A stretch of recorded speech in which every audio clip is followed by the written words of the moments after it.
Hey guys, you're watching Keeping It Real with Vasavi, and I'm excited today. As you can see, I have someone on this side of the screen, but as you know, I've been trying to switch up a little bit. I'm usually on my signature green couch talking at you at the camera, and I really don't want to do that anymore. And, as the conversation's been going on my Facebook page at Vasavi Kumar Coaching, I've really just been finding that all of you are craving and yearning freedom from shame, freedom from secrets, not hiding things. And, that's what I really want to offer to all of you through my Keeping It Real interviews now, is talking to people who are committed to helping other people be their highest and their best self, but also who have gone through their own freedom and releasing of shame, anything that they used to go through. And that's why I'm so happy today to have Jena La Flamme on the show today. And actually, guys, I actually need to plug this is all happening right now. I actually need to charge my computer because it's dying. But you know what? We're not trying to be, see, look, this is just what happens. This is real life right here. So hold on. Okay. Keeping it real with Vasavi. Yeah, I'm not trying to be like perfect. Hi, Vasavi. Hi. So, hi, Jena. Thank you so much for being here. But I do want to give a little background. So, Jena, first of all, on a personal level, I met her at Awesomeness Fest last year in Mexico. She's great. Her and her husband, Michael, are awesome. Jen and I got to speaking, and I just really loved her mission. I loved her story. I loved why she's here, what she does, and how she does it, most importantly for me. But just a little background, I want to read and just show you guys how amazing she is. So she's an expert in pleasurable weight loss and the leader of Pleasurable Weight Loss Movement. I already love that, right? You don't actually hear the words pleasurable and weight loss together, so I think that's great. She's also been featured in Glamour, Elle Magazine, ABC, NBC, Fox, and the Discovery Health Channel. Now, what I'm about to read next is the reason why I really wanted to have Jena on the show, so let me just read it. 8 years ago, Jena felt like a fraud. And in public, she was a professional health coach helping others with their weight and food, while in private and deep in secrecy, she would binge on food and struggle to lose weight. So many of you who are watching, I know that you can relate about keeping stuff in private, behind closed doors. I can tell you guys, I'm all about, love yourself, this and that. But I was killing myself smoking cigarettes, and I wouldn't tell people. I mean, I've quit, I've relapsed, I've gone back again, but gone back on the wagon of quitting. But I think it's really important here. The point here is that, Jena felt like a fraud because while she was teaching one thing, she was living another life. And it's so important now, once she really started to see, herself in that way, and she was determined to find the answer to why she was doing what she was doing and really how to start aligning herself. She started to read a lot of these teachings of pleasure, and to her surprise, which thankfully for all of us, she started making pleasure as the key to everything, the key to allowing her compulsive eating patterns and her excessive weight to fall away.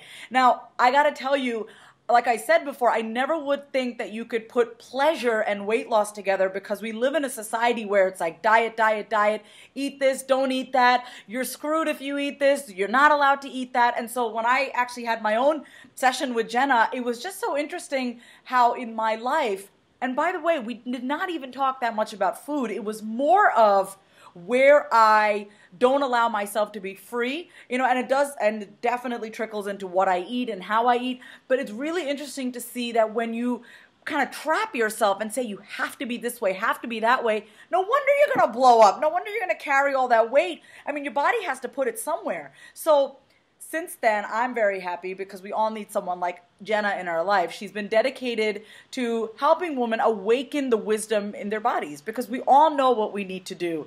She helps people fit into their favorite clothes, which I need some help with, and feel fabulous, and in ways that are pleasurable, healthy, natural, without the D word, dieting, deprivation, giving up this, giving out that. I have a friend who has a Weight Watchers app on her phone, and every time we go out, she busts it out. I'm like, dude, just eat what you want. Be okay with it, and just have a little balance. It's not a big deal. You don't need to whip out your iPhone every time.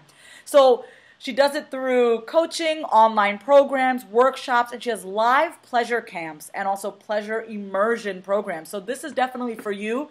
if you don't have pleasure in your life and you would like more of it. So Jena, thank you so much. That was a long introduction, but I had to do it. Thank you, Vasavi. Pleasure to be here. So I really want to first just talk about pleasure. Why do you think people don't allow themselves to feel pleasure in their life? Wow, it's a big question, and I believe it's pretty political, the answer. Yeah. But just keep it Because, real, Jena. No bullshit here.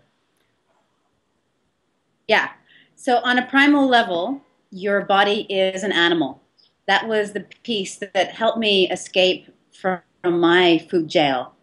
And by that I mean I was struggling with food compulsions for a long, long time, even though I studied nutrition and was a health coach and could give all the good advice. I couldn't follow it. The compulsions were taking me over. And after a struggle, what turned it around was when my teacher said to me, Jena, the reason you're struggling is because you're not listening to her.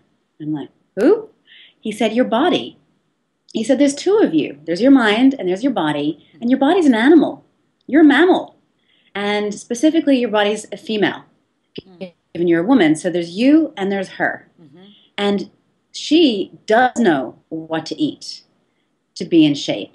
All animals in nature just know. They innately know how to eat. No problems. It's easy. You just haven't been listening to her. You just haven't been respecting her. And it was a huge wake-up call, Vasavi, to be called on, you haven't been respecting your body. And I realized I had this hierarchy where, oh, my mind is smart and good, and then this bit's disgusting and fails me and is overweight, is compulsive, Yeah. But actually, what was lacking was a respect, and a respect for the needs of the body. So this is where, to come back to your question, it ties into pleasure. All organisms, Vasavi, from the tiniest amoeba to the biggest whale, humans in between, have been programmed since the dawn of time to get away from pain, threat of death, and to move towards pleasure, promise of survival. And so that's been our evolutionary compass throughout time. Now, why are we so against it now? So times have changed, and the mind has, run away with itself and become all important. And basically, our culture, parts of our culture have decided that pleasure is bad, pleasure is frivolous, pleasure is selfish. Are you saying as a society we're addicted to pain? I think it's a strategy to disconnect us from our bodies. It's a strategy to disconnect us from our sexuality. Because here's the thing. If you can disenfranchise someone from their own sexual energy, then the sexual energy is there. Then they're like, oh, that's bad. Push it down. And they're so busy trying to repress their urges that they will stay a pawn in the system. And they won't be a leader. And they won't rise against the system and create something better. So I really think not believing in pleasure keeps all of us small, repressed, hiding, not free. And we need to remember that pleasure is sacred. And got plenty more to say about that. Well, here's the thing. I mean, when you talk about how in our society we're like, okay, first we were like, stay away from pleasure, but now we've kind of shut down that part of ourselves. You ever find with people when you first start working with someone, like the idea of pleasure is more of a luxury rather than a necessity? It's like, oh, I have to deserve that. I have to earn that. I have to lead up to pleasure. And it's not ingrained as an everyday practice, So that's what I was thinking. Like, I feel like we get so caught up in the daily hustle and bustle of life that we are, in a way, addicted to the drama, addicted to the pain. Like, we think life has to be painful, and pleasure are just momentary glimpses. Like, oh, maybe once in a while I'll have some pleasure when I deserve it. Is that what you find with people that you work with? Absolutely. And I would turn around and say, how's that working for you? Yeah. And you'll find people are miserable. And specifically working with weight loss, they're overweight. So here's the deal. People think weight loss is a sign. A weight gain is a sign of their failure, a sign they're having too much pleasure, a sign they're having not enough discipline. But actually, Vasavi, it's not that at all. It's that they're we do have a biological requirement for pleasure. If you deny it, your body will find it anyway. Because your body is stronger than the mind. Your body is more ancient. So I'm sorry, I have all these questions. So where does your body? So if you're depriving yourself, you have certain requirement. Where does your body typically, for especially for a woman, let's just say, where do female bodies look for pleasure? The only socially acceptable pleasure, which is food. So we're raised to think pleasure is bad and pain is good.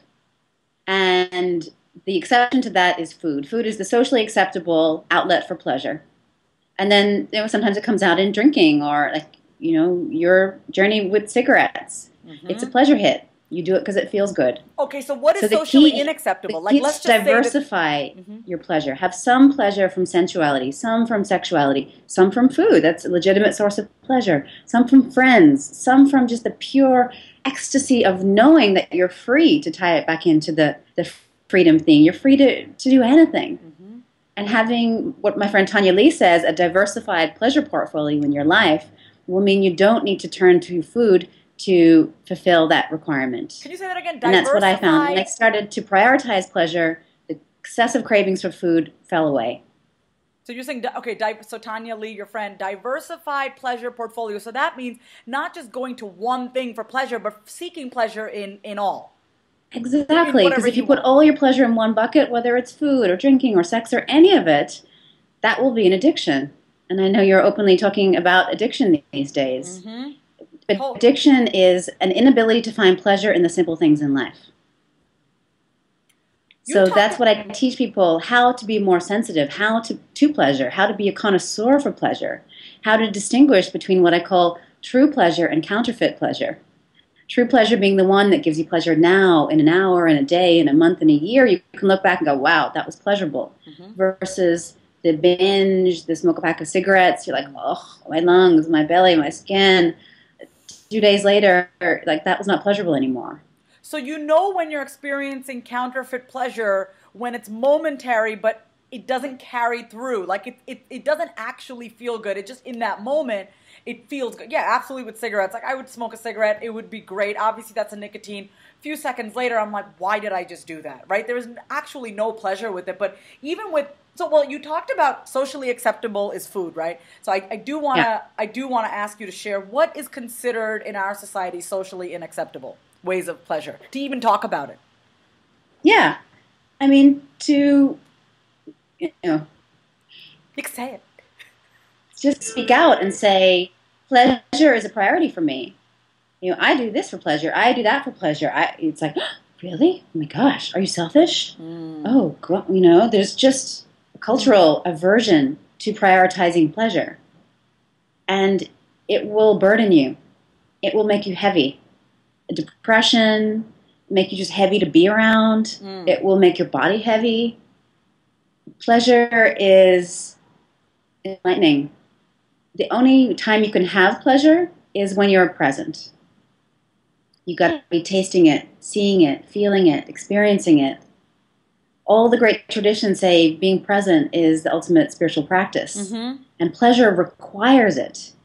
And in the spiritual background of my ancestors, they would say all pleasure, harm it none, is an honor of the divine. And why is that? It's because when you're having true pleasure, when you're present, you're connecting through your senses with life itself. And the belief was that is an honor to the divine. Yes. That is an honor to life itself, to connect with pure presence. Okay, so I definitely want to keep with the theme of pleasure and keeping it real. So would you be willing to share something that you do? Because I think in our society, we don't know what are other ways to have pleasure. You're right. Other than food, alcohol, I don't know, shopping compulsively. You know what I mean? It's just, there's like key thing that people do. Oh, I'm going to go shop my brains out. I'm going to spend all this money, put it on credit card, basically money I don't have to spend. Let me go do that. So that's one way I always hear, drinking, binge drinking. Oh yeah, it's Friday. Let me go out and get shit-faced. That sounds awful. You get up the next day and you feel like crap, right? Or eating and then feeling guilty. So what is something that you do that maybe is not the norm? Well, I'll tell you two. Okay. One is belly dancing. That's something I love, and I recommend dancing for everyone. It doesn't have to be belly dancing. It can be tango, it can be salsa, it can be just rock it out freestyle on the dance floor. Yeah. There's something about your body moving in rhythm, either alone or with other bodies in the room, that creates ecstasy, creates incredible pleasure. Doing it We're now with often the held back sirens from in the that background. because, there she goes. Woo! Dance to the New York siren. Let me shut the window. No, you're fine. You're fine. Don't worry about it. There's an ecstasy in dancing, in moving your body. People often feel shame, like, oh, I don't know how to move my body. And there's a certain vulnerability that you need to go through to do that, but it's well worth the reward. Now, another one is an expression I use. It's called erotic innocence. I think we've spoken about this before. Yes. So erotic innocence is referring to that impulse in your body for pleasure, for the sensual, sexual, for the erotic, that is innocent by nature of it arising from the part of you that came online before your mind existed to judge it right or wrong. So your erotic innocence is the one that might go, oh, look, lilies, oh, they smell good, and attraction. It doesn't have to be another human being, or it can be the blue sky. It can be anything that gives you delight, that wakes you up, that makes you feel more. But it also can include sexuality and sensuality. And so many people are so shut down about that it only has to be in these tiny parameters that they will let their erotic innocence express itself. And I would encourage everyone to be more free about that. And obviously in a respectful way. You don't want to cross anyone's boundaries, but you can be more transparent with the things that light you up sensually. And that is a huge source of pleasure for me. And I'm really proud to be an ambassador for this concept of erotic innocence. And I encourage everyone to embrace that within themselves. I love that you just gave the example, because I think people hear the word erotic and they think like the Kama Sutra and it's going to be all, badass. But it's like, it really is as simple as like favorite candle ever, trap candles. Like I love it. I love it so much. Exactly. I have a candle lit over there, but it's not just about. It's everything. It's allowing yourself. But by the way, the key here is being present, because you said pleasure does not exist when you're not present. So let me ask you this: for the person who's watching, who's going, who's waiting till Friday to have some sort of pleasure, and by the way, manufactured pleasure, right? Because we're talking about stuffing their face, going out and binge drinking. That's not actual pleasure. That's manufactured. For that person listening, what's the first step for them to truly start experiencing real pleasure in their life? Like true, natural, all over beautiful pleasure, not something that you got to pick up and binge, like not something from out there, just, you know what I mean? Like from the inside out. Yes. Yes. So first of all, understand that pleasure is as simple as an expansion, an opening versus a contraction. It doesn't have to be an orgasm. It doesn't have to be some wild, extreme pleasure. It can be very simple, very subtle. And then I would say write a list, do a pleasure inventory. Write a list of everything that gives you delight, big or small. And then proactively put those into your life, not as a reward for hard work, as you were saying, but as a nourishing gift and contribution to your own animal. Remember that your body, your animal, is your access to life itself. Your one and only. Without her, your woman, you'd be dead. Yes. So she's someone that's very much worth honoring and attending to. And having that pleasure inventory on hand, connecting with it, proactively putting those things into your life, making that commitment that you will have pleasure as a priority is the first step. And it doesn't have to be huge. It doesn't have to be lavish or really expensive. It can be, it's really about, what I hear you saying is noticing the small and simple things in our life that because we're not present, we're not aware of it. And it is as simple as lilies, lilacs, a beautiful candle. Like I will walk by and just, smell it. And I have don't ask me why. I love pine cones. I have them all over my house, but they make me so happy. You know what I mean? Like, they just make me happy. So it's like, what I really hear is taking the time to really tap in and say, what are the little, and by little I don't mean it's insignificant, but just the things in life, the small, simple pleasures in life. And it can also be huge pleasures. It could be things that maybe you want to invest in for yourself, right? Like, so, you know, it's not really a money conversation. It's really, truly about what you want, what makes you happy. Mm-hmm. Yeah. And Vasavi, I have a whole system around how to get more pleasure out of the food you eat. Yes, I was just going to ask you that. Yeah. A biological requirement for pleasure. Say, you know, a certain amount of food, you can extract pleasure from it. If you extract only a little bit, then you'll need to eat a lot. If you know how to extract a lot of pleasure, then you'll only need to eat a little. And I have a video series on my website, pleasurableweightloss.com. It's a 3-part video series where I'll teach you my strategies. I call it the pleasurable eating practices on how to eat. There's a specific way that will allow you to get more satisfaction and more pleasure. And although you may fear, oh no, if I get more pleasure, I'll eat more, ironically, paradoxically, we don't. When you get more pleasure from the food, it allows you to eat less, just what your body needs, and that does 2 things. A, it means you're eating the right amount of food so you'll be able to lose weight. And B, because you're taking pleasure from it, it's boosting your metabolism. Pleasure triggers relaxation. The relaxation metabolism is where your calorie burning efficiency is its highest. As people experience, they'll go on vacation, they're having a blast, eating, drinking, and they're, oh, I lost 10 pounds. How did that happen? Because they were so relaxed. Wow. And their metabolism was heightened. So guys, that's science behind pleasurable weight loss, why it really works on a metabolic level. Well, you know what? I think this is so important because, by the way, Jena, since I first spoke to you a few months ago, I am very aware of people around me and even myself where, you know, they're eating something like, God, I shouldn't be eating this, or please take this off of this. And it's like, just put it on. If you want to have some feta, eat some feta. You know, like, why are you, like, have some feta, you know, like. And so I've been very keen, and you know, you sent me some great books when I worked with you, The Slow Down Diet, and then Mama Gena's also School of Pleasure. Right, I think that was the name of the book, Mama Gena's School of Pleasure. But School of Womanly Arts. School of Womanly Arts. Oh my God, great book, easy to read. So I love that you did that for me, and the belly dancing DVD also. But guys, you know, below this video, I'm gonna put a link to Jena's website, pleasurableweightloss.com. She's a free video series. I think it's really important to start looking at pleasure in your life and how it connects to your body image, how you feel, what you're eating, how you feel when you eat. And Jena, just, you know, any last thing that you want to share with my viewers today? Your key to being present is the breath. It's the easiest, fastest way to come to the present moment.